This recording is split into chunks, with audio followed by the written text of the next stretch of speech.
कौवा और सांप। एक जंगल में एक कौवा बहुत दिनों से यहाँ वहाँ भटक रहा था। बहुत दिनों से वो तलाश कर रहा था किसी ऐसी जगह की जहाँ पे वो अपने अंडे रख सके।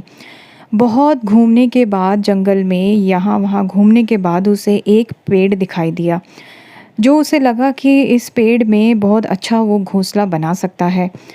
जैसे ही कौवे ने अपने उस पेड़ की जान पड़ताल कर ली, तो उसके बाद उसने सोचा ये पेड़ सबसे ज़्यादा उपयुक्त है मेरे घोंसले के लिए।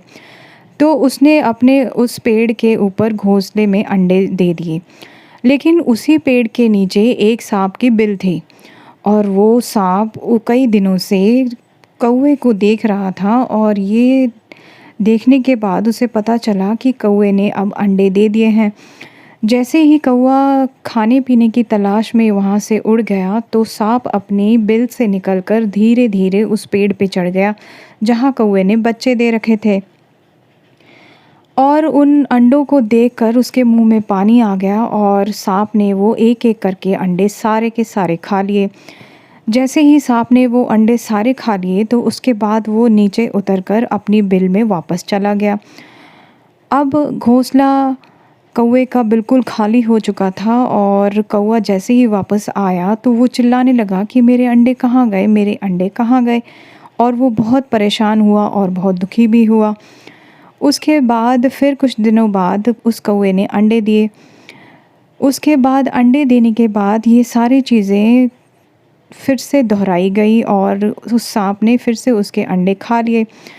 और ये सिलसिला कई दिनों तक इसी तरह चलता रहा। अंडे ख़त्म होने के लिए जो कौवा वहाँ पे बैठा रहता था और सोचता रहता था कि आखिर ऐसा कौन है जो मेरे अंडे मेरे पीछे से खा जाता है।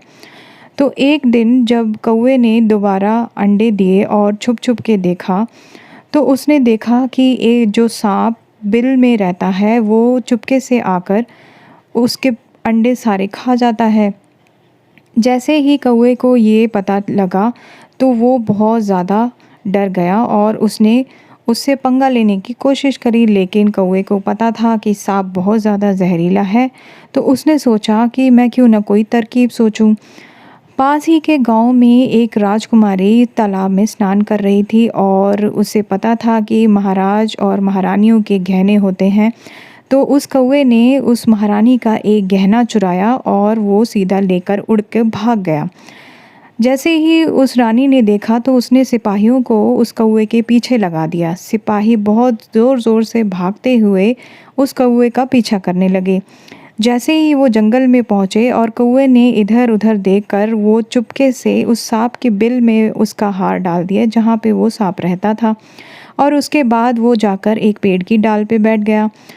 अब जो सिपाही थे उन्होंने महारानी का हार तो वापस लेकर ही जाना था, लेकिन जैसे ही उन्होंने बिल में सांप को मार दिया, और उसके बाद कौवा बहुत खुश हुआ और उसने फिर दोबारा वहाँ अंडे दिए और वो सुखी से वहाँ रहने लगा।